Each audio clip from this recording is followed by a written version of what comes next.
cho anh quên sao sao lòng tôi có đến xuân trời lớn xanh xanh đôi chút bên nhau hai đôi lắm lần hai người xin đưa hai đôi tay xin vào sân đôi lúc nhân trong nhau trong tiếng cười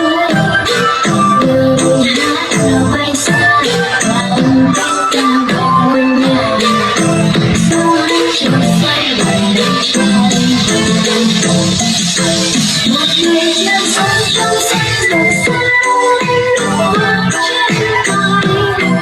em đi trong bình minh trong giấc sương yêu kêu vì không người ai biết ta còn cách chúng ta nên có lời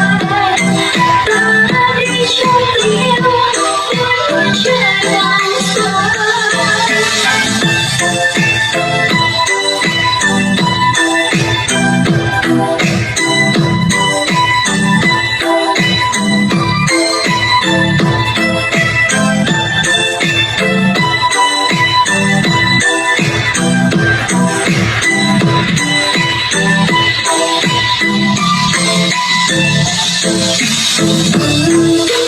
xuân